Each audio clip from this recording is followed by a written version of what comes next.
Voilà, on est aujourd'hui le mardi 5 novembre et on reprend notre cours de Tanya avec Mendel et on se lance directement dans le vif du sujet. On est, pour ceux qui veulent nous suivre, dans le quatrième chapitre le quatrième chapitre de la partie du Tanya qui s'appelle Sha'ar HaYichud VaEmuna, la porte de l'unité et de la foi. Alors on est arrivé ici. On sait que dans les prières, il y a on pourrait dire une louange sur laquelle on revient souvent quand on parle d'Hachem. On l'appelle Agadol Agibor. Mot à mot, on l'appelle le grand et le fort. Alors à quoi font allusion la notion de grandeur d'Hachem et la force d'Hachem?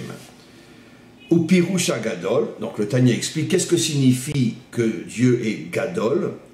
Ça fait allusion, pas grand dans le sens, il est grand, parce que c'est idiot, il n'a pas de mesure, mais grand dans le sens qu'on sait que dans le Lashon HaKodesh, dans l'hébreu biblique, le mot Gadol fait allusion à une qualité. Et c'est quoi cette qualité? Midat HaChesed. C'est la qualité de la bonté. Là encore, je m'excuse, je traduis en français, donc je viens de dire une bêtise, mais c'est pas grave, on n'a pas le choix, puisque malheureusement, on enseigne en français. Et je dis malheureusement parce que quand on étudie de l'hébreu et qu'on doit traduire, que ce soit en chinois ou en anglais, c'est toujours malheureusement, mais bon, on va expliquer au fur et à mesure. Donc le mot gadol, le mot grand, fait allusion à la qualité qu'on appelle le chesed, la bonté. Veit pashtut achayut, c'est quoi? C'est quoi le chesed au niveau d'Hachem? Il dit, c'est le fait qu'il dispense de l'énergie, bechol haolamot, dans tous les mondes, ou brohim, et dans toutes les créatures, les enketz vetarit, sans la moindre limite. Et c'est ça, liot, brohim, de manière à ce que les créatures puissent exister, être créées, exister, mais aïn leyesh, et deviennent quelque chose à partir de rien.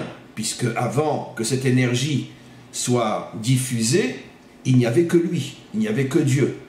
Et donc cette énergie a permis que puissent apparaître les mondes et les créatures, mais à partir de rien, puisque avant il n'y avait que lui. Vekayamim, et une fois que cette énergie se dispense, elle continue on pourrait dire, à être présente à l'intérieur de la création, ce qui permet, Vekayamim bechesed chinam, et c'est un chesed chinam, c'est une bonté gratuite, puisque qu'est-ce que Dieu qu'est-ce qu'il reçoit en contrepartie? Rien. C'est un don gratuit de sa part. On continue encore un petit peu, après on va s'arrêter. Venikret gdoula. Alors pourquoi on appelle le chesed la grandeur d'Hachem? T'as qu'à dire tout simplement la bonté d'Hachem, puisqu'il y a un mot pour ça, chesed. On change de mot et on dit gdoula. Alors le Tanya explique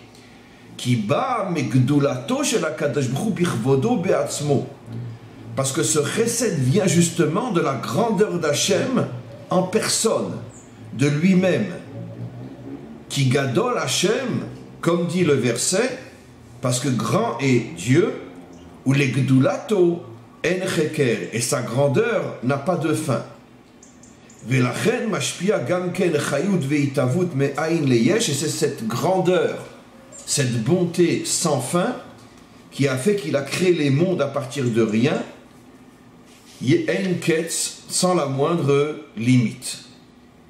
Pourquoi? Encore une phrase, Sheteva atov le'etiv, parce que la nature du bien est de faire du bien. On va s'arrêter là pour l'instant. Je t'avoue très sincèrement, Mendel, que, bon, a priori, j'ai pas compris grand-chose.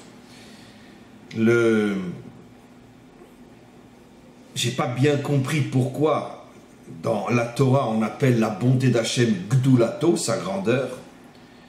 Le Tanya répond parce que c'est pour nous faire comprendre que ça vient de lui. Et parce que comme il est dans sa nature, bien que le mot dans sa nature n'a pas de sens bien sûr, mais dans sa nature il est bon, la nature du bien est de faire du bien. Et c'est quoi encore une fois le chesed d'Hachem? C'est qu'il a décidé de créer les mondes à partir de rien, alors qu'il n'était pas du tout obligé de le faire, puisque le Tanya dit c'est du chesed chinam, c'est de la bonté gratuite. il n'a strictement rien en contrepartie, qu'est-ce qu'on peut lui apporter? S'il est vraiment Dieu, il ne manque de rien. Donc il n'a même pas besoin de nos louanges.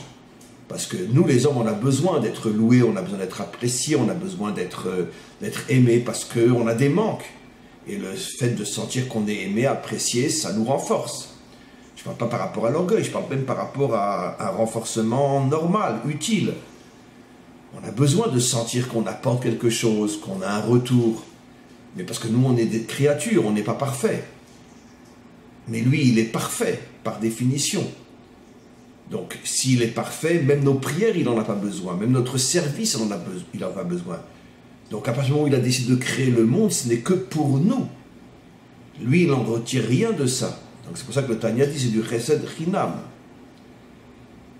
Mais ce qui est très intéressant, parce que finalement, ça rejoint un autre verset, qui dit « Olam chesed yibane ». Lui, il ne cite pas ce verset-là, mais tout de suite, j'ai pensé à ça. On dit que avec le chesed, Dieu a construit le monde. Ça veut dire que quelle est la véritable définition du chesed? C'est quand tu construis quelque chose, quand tu fais quelque chose. C'est pas simplement, bon, tu donnes une pièce à quelqu'un qui est dans le besoin, ou tu lui fais un sourire, ou tu as un mot gentil. Qu'est-ce que tu as construit finalement? C'est pour ça que 90% de la tzedaka, en français de la charité qu'on fait, c'est pas du vrai chesed. Parce qu'on n'est pas là pour s'assurer que ce qu'on a donné va véritablement apporter et construire la personne. D'ailleurs, c'est pour ça, tu sais que dans la Halacha Mendel, c'est marqué que le plus haut niveau de tzedaka, c'est quand de remettre quelqu'un sur pied. Voilà, quand tu apprends un métier, quand tu apprends un métier à quelqu'un ou quand tu le prends dans ton entreprise, ça veut dire que finalement, c'est pas de la charité, tu lui donnes la possibilité de s'assumer. C'est le plus haut niveau, c'est le 8e niveau, c'est le plus haut niveau de chesed. Mais en dessous ça, je ne sais plus si c'est le 7e ou le 6e niveau, tu sais que parmi les plus hauts niveaux de chesed, c'est aider ceux qui dans ta famille sont dans le besoin. Plus encore que d'aider un pauvre, à condition que eux soient dans le besoin aussi, bien évidemment. S'ils ne sont pas dans le besoin, alors c'est pas de la tzedaka. Tu as le droit de leur donner de l'argent, mais c'est pas de la tzedaka.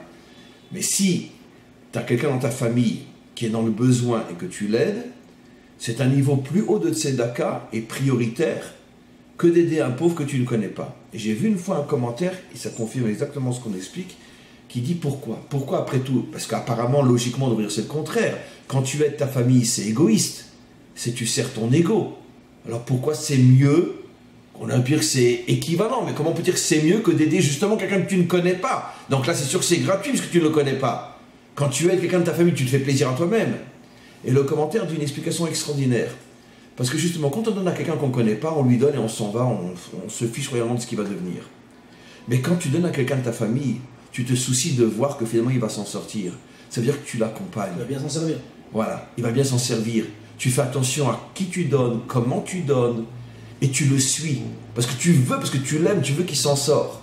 Et ce commentaire dit, ça c'est la vraie tzedaka. C'est pas seulement le fait de donner, c'est le fait de suivre la personne pour être sûr qu'il va s'en sortir. Et ça, c'est le plus haut niveau de tzedaka. C'est vrai que d'un côté, on a plus de plaisir à aider sa famille que d'aider un étranger. Mais d'un autre côté, le fait que tu vas suivre celui à qui tu donnes et tu vas t'assurer qu'il va s'en sortir, c'est un acte de tzedaka beaucoup plus grand. Et donc, c'est ça, le chesed qu'a fait Hachem, il a construit les mondes, il a créé les mondes, et il crée l'homme, et il veut créer l'humanité, plutôt, excuse-moi, construire l'humanité, pas pour lui, parce que lui, il a aucun retour de ça, mais c'est ça le véritable chesed. Quand tu t'assures que la personne à qui tu donnes va se construire réellement. Par contre, je n'ai pas encore tellement bien compris pourquoi on appelle ça gdoula, pourquoi on appelle ça grandeur. C'est comme une personne. Quand les Havdil, on lui fait un espède. On dit comment il était grand. C'est pas par rapport à ce qu'il a fait, par rapport à lui, qu'il a gagné beaucoup d'argent, ou qu'il était beau, ou qu'il était haut. C'est par rapport à ce qu'il a fait autour de lui, par rapport à la bonté qu'il a fait autour de lui. C'est-à-dire comment on va dire que cette personne était grande? Oui. On va dire parce qu'il a fait, il a fait telle chose, par rapport au bien qu'il a fait autour de lui.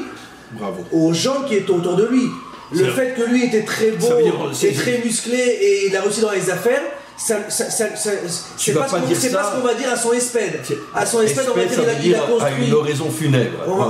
Il a construit telle synagogue, il a fait il avait telle amoutade de Chesed, il s'est occupé de telle famille, il a fait ça, il s'est soucié de celui-là, de celui-là, de celui-là. Donc à la fin, la grandeur d'un homme. On va pas dire à quelqu'un au moment où il est mort, regardez comme il était grand, c'était un milliardaire. On aura honte de dire ça. Ses qualités vont être finalement par rapport au bien qu'il a fait autour de lui. Bravo. Mais pourquoi on appelle ça de la grandeur? Parce que c'est la grandeur d'un homme, de se soucier des autres. Et pourquoi le mot grand? Le mot grand, pourquoi grand? On peut dire que c'est un homme bien, un homme authentique, un homme bon. Mais pourquoi dire le mot grand? Je sais qu'on est tellement habitué à le dire en français, même en hébreu, qu'on se pose plus la question. Tu peux être quelqu'un de très bien, en t'occupant de ta femme, tes enfants, et d'être gentil avec tes voisins, et point à la ligne. Le fait de ne pas faire du reste autour de toi, ça ne te transforme pas en quelqu'un de pas bien. Non, mais là, quelqu'un de bien. Tu peux avoir un non-juif qui se lève le matin, qui est gentil avec sa femme, qui s'occupe de ses enfants, qui dit bonjour à son voisin. Non, il fait pas de autour de lui. Non, il s'occupe que de lui, mais ça va être très bien. Oui, mais tu vas toujours expliquer pourquoi qu'on dirait sur un juif ou sur un non-juif. Il est grand parce que moment où il fait du bien. Quel est le fait entre être grand et faire du bien? Je comprends pas. Non, le fait de s'occuper ou de faire du bien autour de lui et à des gens qui autres de sa propre famille, c'est la grandeur d'un homme. Oui, mais tu m'as toujours expliqué pourquoi le mot grand. Grand, ça veut dire grand. Pourquoi le mot grand? Je comprends que tu... Non, pas grandeur dans la hauteur, grandeur dans la personnalité. Non, je comprends, mais pourquoi la Torah va chercher... Parce que tu peux être bon sans être grand. Mais pourquoi être bon si ça peut être grand? Non, j'ai pas dit que c'est bon, c'est grand. Pourquoi tu es bon avec les autres, ça veut dire que tu es grand. Pourquoi tu es grand? Qu'est-ce qui se cache derrière la grandeur? Mais parce que c'est une grandeur de s'occuper des autres, de donner aux autres, sans retour.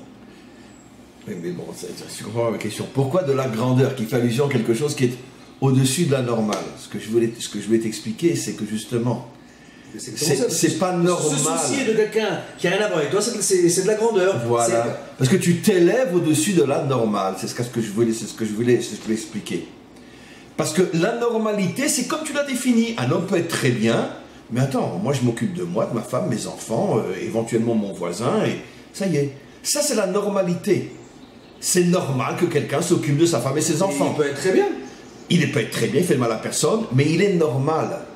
Mais quand tu fais du bien à des gens à qui tu ne dois rien, parce que c'est pas ta femme, c'est pas tes enfants, tu n'as pas de responsabilité. Et plus encore quand tu te soucies d'eux. Et tu te soucies d'eux et tu les suis, tu les accompagnes, à ce moment-là, tu t'élèves au-dessus de la normalité. C'est pour ça que la Torah, elle prend le mot grand, comme une montagne, que tu vois parce qu'elle est au-dessus de la normalité, elle s'élève, tu la vois.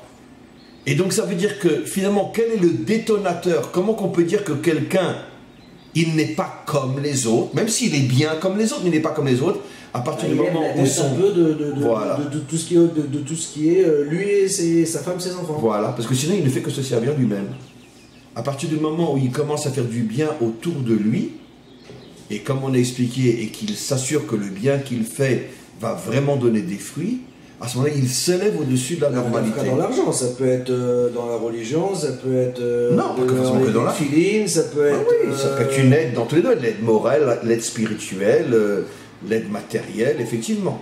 D'ailleurs, c'est rapporté, pas dans la halakha, mais on pourrait dire dans la pensée juive, c'est rapporté que quand tu aides quelqu'un, en lui donnant de bons conseils, qui vont lui permettre d'éviter une erreur et de faire ce qu'il devait faire, c'est plus haut encore que de donner de l'argent. C'est marqué dans la Gemara que quand tu donnes de l'argent à quelqu'un qui est dans le besoin, tu es béni de 7 bénédictions, et quand tu donnes un bon conseil à quelqu'un qui va l'aider à se prendre en main, à s'en sortir, même sans un sou, tu es béni de 11 bénédictions. Ça veut dire effectivement, je confirme ce que tu dis, c'est pas la bonté, c'est pas seulement de l'argent. La bonté, c'est aider quelqu'un à se construire. Des fois, une bonne parole, un bon conseil, tu mérites encore plus de bénédictions, 11 au lieu de 7, si tu n'as donné que de l'argent. Donc, effectivement, à plus fond, si tu enseignes la Torah ou des choses comme ça, c'est évident que la bénédiction est énorme, puisque là, tu transmets de la lumière. Ok, donc on va continuer un petit peu. Veine, que Moshe midazu i shivcho shel hakadosh baruch hu levado. Alors là, il dit quelque chose de très très étonnant. Il dit, sache que la vraie bonté ne se trouve que chez Hachem.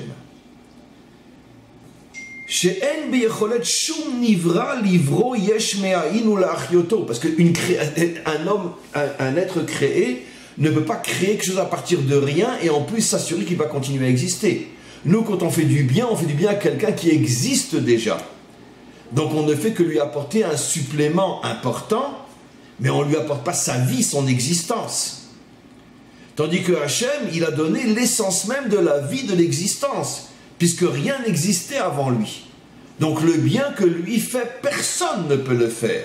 C'est pour ça qu'on dit que chez Midazu, Ishivrosh Rakshvu Levado, il n'y a que Hachem qui peut arriver à cette bonté absolue et infinie jusqu'à donner la vie et permettre à quelqu'un qui n'existait pas d'exister. Bon, alors évidemment, nous, comment qu'on va justement, alors si déjà, comment qu'on va essayer de lui ressembler, sans pouvoir devenir comme lui, mais au moins lui ressembler, on donne la vie aux autres. Et bien quand on va donner la vie aux autres, ça veut dire on est loin de la petite pièce de monnaie qu'on donne à quelqu'un. Non, c'est pas ça. Donner la vie. Par exemple, tu vas aider quelqu'un qui est dans la dépression, quelqu'un qui s'en sort pas, quelqu'un qui est dans la tristesse, qui a perdu le sens de sa vie, etc.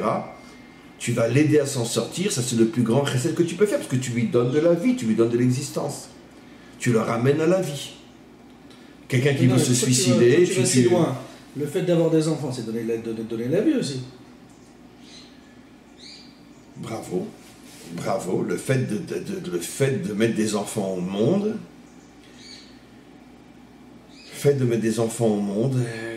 Oui. C'est donner la vie. Oui, bien que...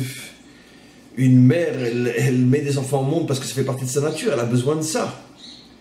Est-ce que c'est vraiment pour les enfants? Oui, mais elle a peut-être besoin peut-être que de 2, peut-être pas de 10. Ah voilà, ça c'est la bonne réponse. La réponse est excellente. Si une femme fait 1 ou 2 gosses, alors à ce niveau-là, elle est encore une fois dans la nature. Ben, les chiens aussi, ils font 1 ou 2. Enfin, ils font un peu plus, c'est pas grave, parce qu'ils vont avec différentes chiennes. Mais enfin, ce que je veux dire par là, on m'a compris, ça veut dire que si tu fais 1 ou 2 enfants, c'est un acte naturel. Mais si tu en fais 4, 5, 6, oui, même ça reste un acte, ça c'est déjà un acte de chesed véritable, parce que là, tu n'avais aucune raison d'en avoir 6. Il y en a qui adoptent aussi, quand c'est adopté, on sait aussi donner de la vie. Ah, c'est encore plus, dans ce cas-là. Effectivement, donc dans le cas des enfants, oui, mais avec malgré tout la remarque que... Si c'est comme tout le monde fait aujourd'hui, je veux dire, on a 2 gosses et un chien, ça c'est normal. Mais alors, ça reste quand même le fait que tu donnes la vie à quelqu'un. Oui, mais tu le fais pour toi. Parce que... Pour toi, il y en a plein qui le font pas, il y en a plein qui se marient pas. Comment? Il y en a plein qui se marient pas.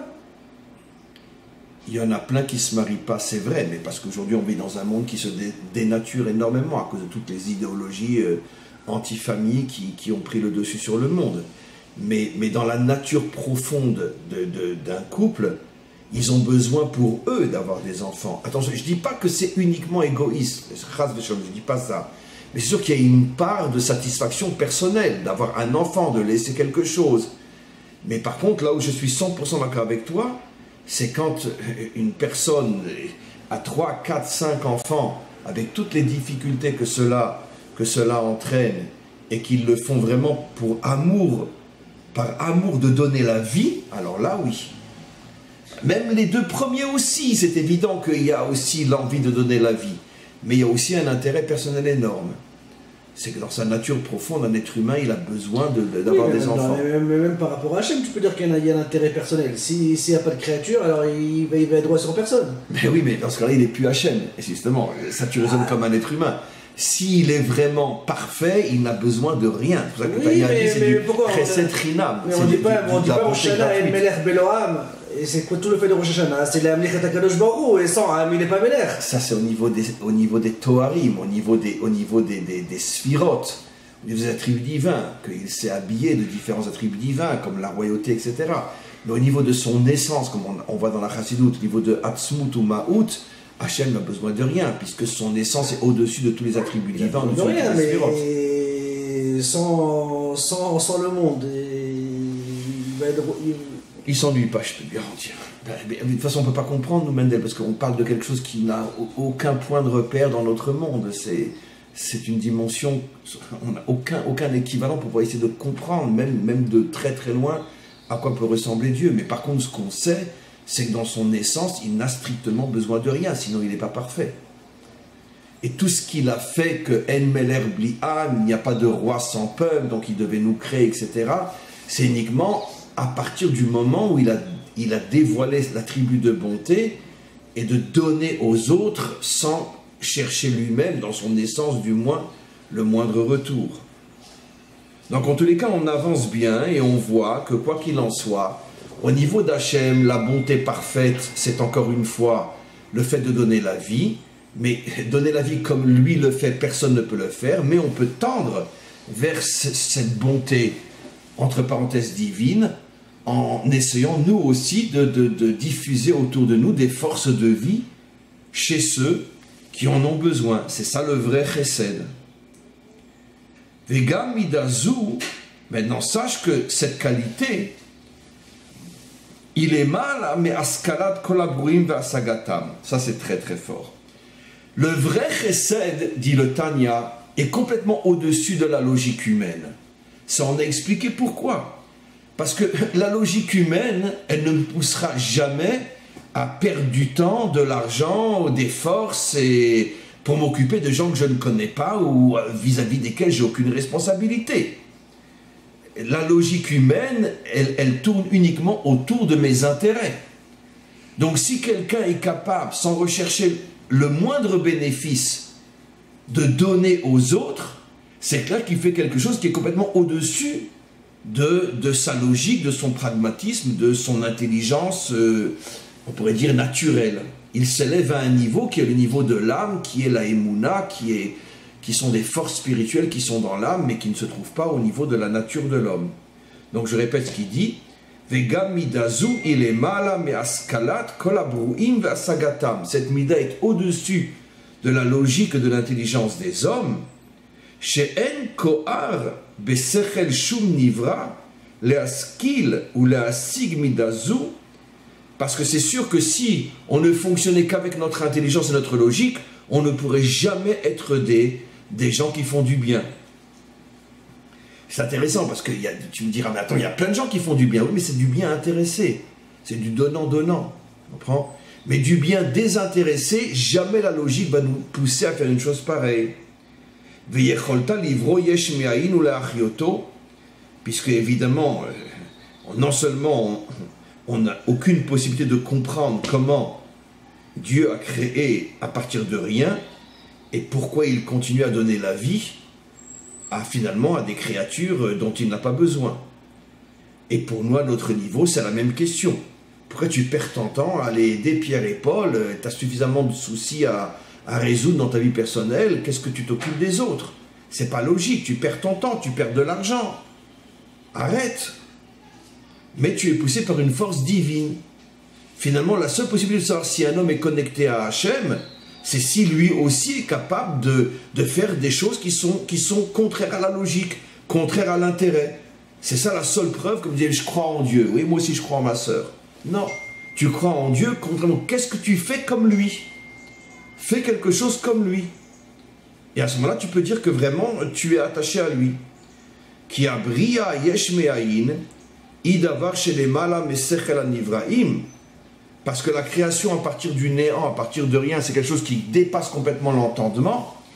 Qui imemidat gidulato chez la kazmou, car c'est quelque chose qui se trouve au niveau d'Hachem et que seul lui peut comprendre. Ve'akadosh baruchu midotav ardut pashut. On sait que Dieu et ses qualités ne font qu'un. Kedeita bezoar. Comme il est dit dans le Zohar, que lui et ses qualités ne font qu'un. C'est très important ça aussi. Parce qu'évidemment que si le Tanya nous rapporte ça, c'est pour nous donner un enseignement à nous aussi. Chez l'homme, c'est très difficile de dire que lui et ses qualités font un. Parce qu'aujourd'hui je suis bon, parce qu'aujourd'hui je suis bien dans ma peau, j'ai de l'argent, très bien. Je suis prêt à aider quelqu'un que je ne connais pas et je ne sais absolument pas qui il est. Mais demain, j'ai un problème dans mes affaires, j'ai un problème dans mon couple, je ne suis pas en bonne santé, il revient, il toque à la porte, je lui dis, écoute, laisse-moi tranquille, j'ai pas de temps. Ça veut dire que nous, on ne fait pas un avec nos qualités. Des fois, on est bon, et des fois, avec la même personne, on ne le sera pas. Tandis que Hachem, il est un avec ses qualités. Ça veut dire que rien, et évidemment rien, ne peut s'interposer entre lui et sa volonté de faire le bien.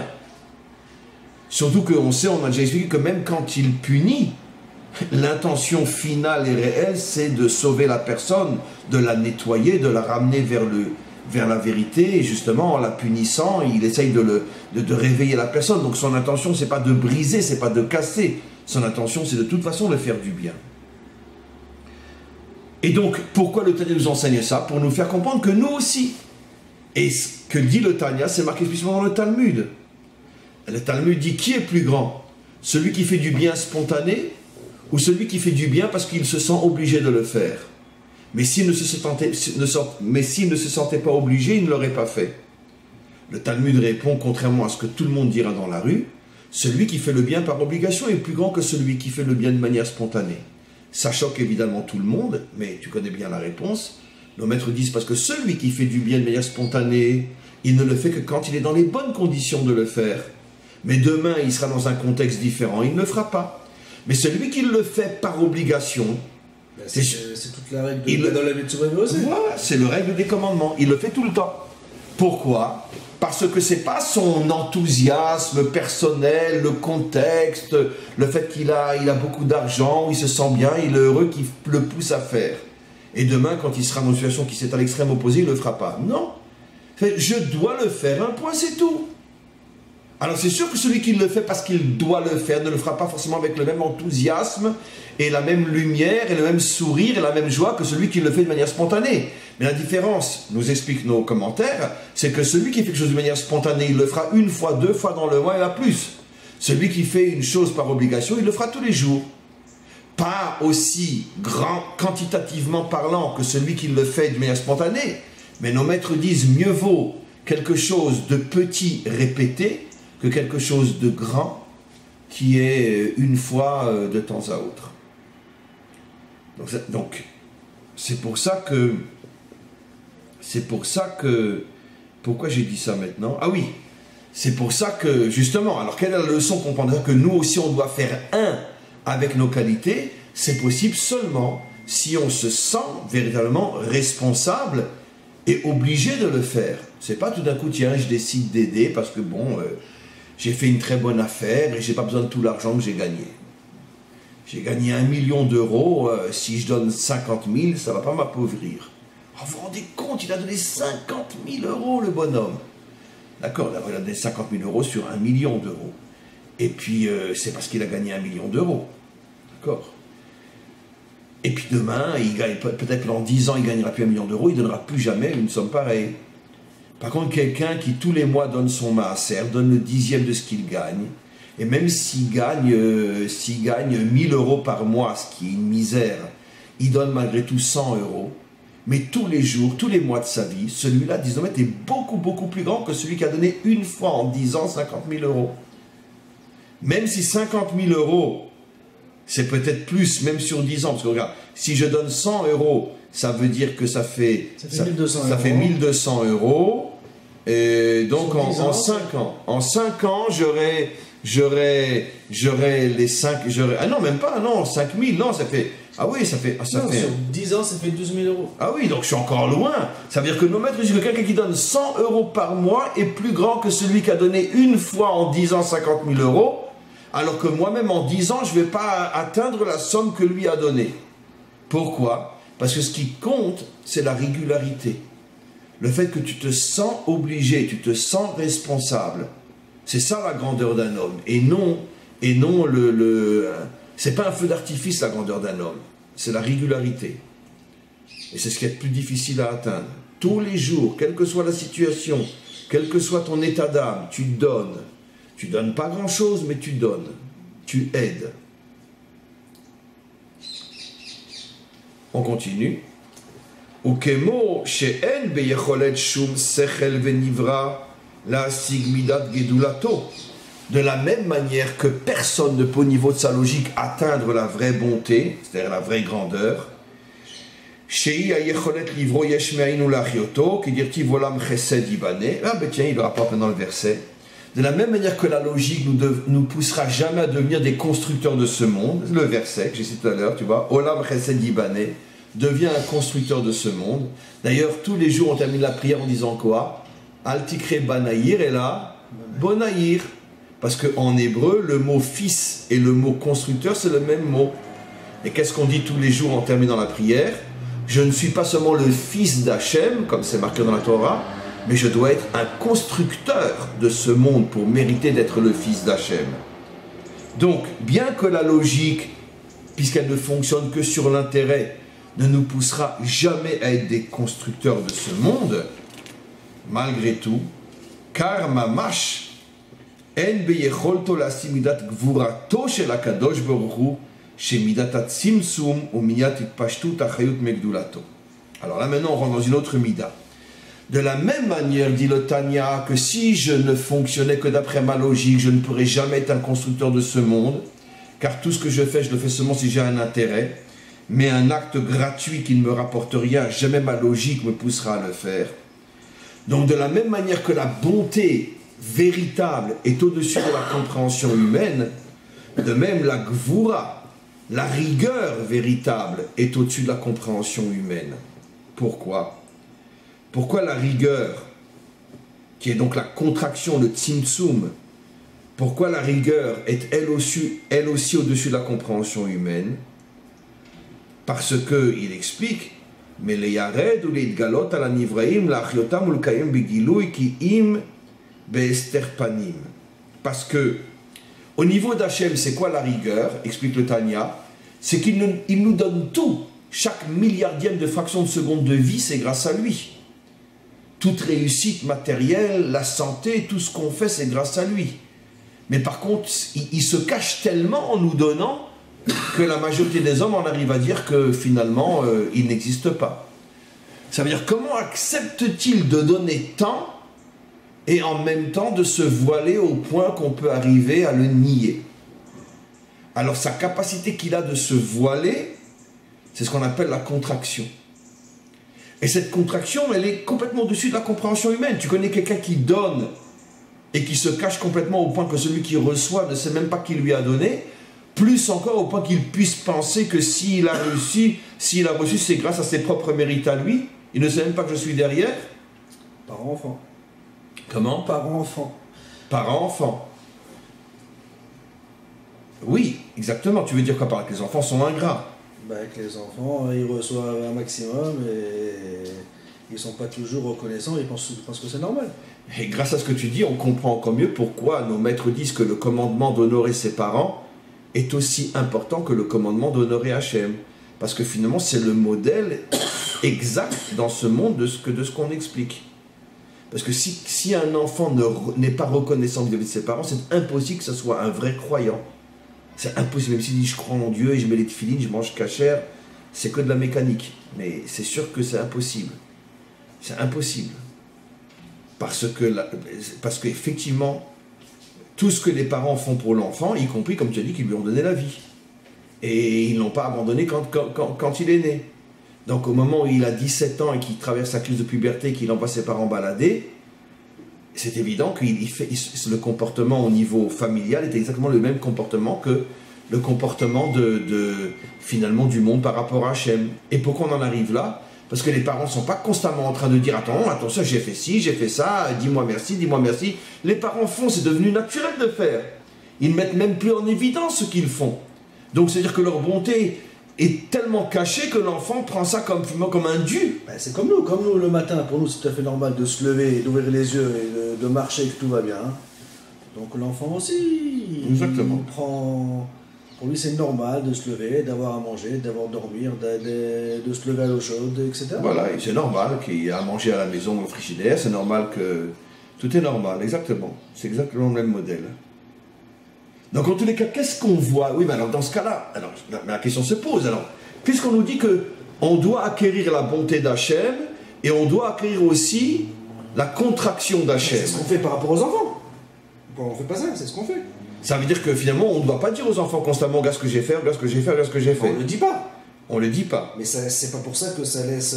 C'est pour ça que ça laisse la possibilité aux enfants de se comporter pas correctement. Alors, posons la question sur Hachem. Alors, pourquoi Hachem se cache? Pourquoi il nous donne tellement en se voilant? Pourquoi il y a cette contraction de sa bonté qui est tellement au-dessus de la compréhension humaine, au point que tout le monde lui crache au visage et lui dit « tu n'existes pas ».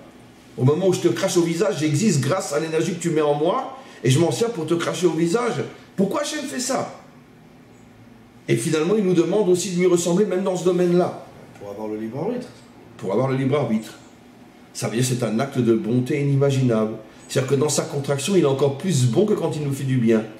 Parce qu'il veut tellement qu'on ne soit pas des robots, des esclaves qui toute la journée disent merci, merci, merci, merci. Il veut que nous, on prenne conscience de nous-mêmes et que de nous-mêmes on lui dise merci, qu'il se cache pour nous aider à devenir des hommes authentiques. Ça veut dire que dans le fait qu'il se cache, il est encore plus bon à notre égard que quand il nous donne. Parce qu'il veut faire de nous des êtres authentiques, qui savent être reconnaissants, qui prennent conscience de qui est la source de toute leur réussite. Et donc d'une certaine manière, c'est pareil vis-à-vis des enfants.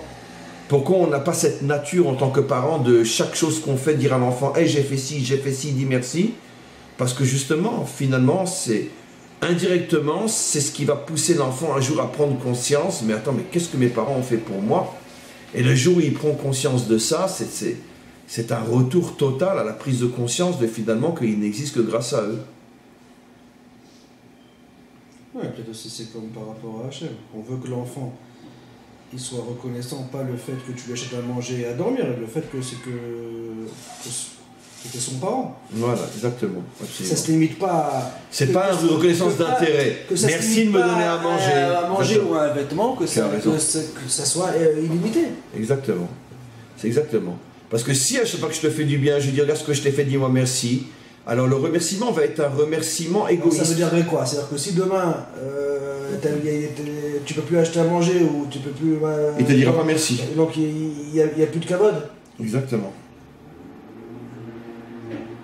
C'est ça, c'est pas un remerciement sur ce que je te donne, mais c'est un remerciement sur le fait même que je suis ton père ou ta mère. Ça n'a rien à voir avec ce que je te donne. Et donc ce serait pareil par rapport à Hachem. Si Hachem nous demande, était visible dans le bien qu'il nous fait, alors on lui dirait merci, parce que tout simplement on est reconnaissant, on lui est reconnaissant de subvenir à nos besoins. Donc en vérité on se dit merci à soi-même. Mais le fait qu'il se cache et nous allons de nous-mêmes chercher la source de notre existence, et à ce moment-là on lui dit merci, c'est-à-dire que le merci est un merci sincère, c'est pas un merci en échange d'un intérêt qui a été comblé. Et donc c'est pareil pour les enfants. C'est pour ça que d'un côté les enfants c'est ceux qui nous sont le moins reconnaissants, mais d'un autre côté s'ils prennent conscience de ce qu'on est pour eux, alors la reconnaissance sera plus grande que n'importe quelle personne vis-à-vis d'une autre personne où il n'y a pas la relation père-enfant. Ils sont censés un jour faire Mida Keneged Mida. Quand nous on devient des petits vieux et ceux qu'on ne peut plus s'occuper de nous, ils sont censés eux se recomporter vers nous comme nous on s'est occupé d'eux pendant leurs premières années. Oui.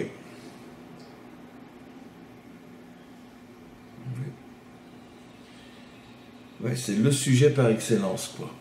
Je te fais du bien. Tu sais que l'un des plus gros niveaux aussi de tzedaka, c'est quand tu donnes à quelqu'un, et toi tu ne sais pas à qui tu donnes, et lui il ne sait pas qui a donné. C'est le même esprit. Parce que s'il voit la personne qui donne, automatiquement il va se sentir obligé de dire merci, de faire un grand sourire et lui embrasser la main. Mais s'il ne sait pas qui lui a donné, il ne se sent pas redevable, donc bon, il a reçu. Mais si de lui, il se met à chercher la personne qui lui a donné, alors qu'il n'a aucun indice, jusqu'à ce qu'il le retrouve, et là, lui dit merci, c'est exactement ça. C'est pour ça qu'on considère que c'est un très très haut niveau de tzedaka, parce que tu vas permettre à la personne de prendre conscience qu'il a un donateur, et tu vas le construire encore plus, grâce au fait qu'il va prendre conscience et te rechercher, tu vas le construire encore plus que l'argent que tu lui as donné. Exactement. Magnifique. On va s'arrêter là pour aujourd'hui. Et on continue, si Dieu veut, pas la semaine prochaine, mais la semaine d'après. Merci beaucoup, Mendel.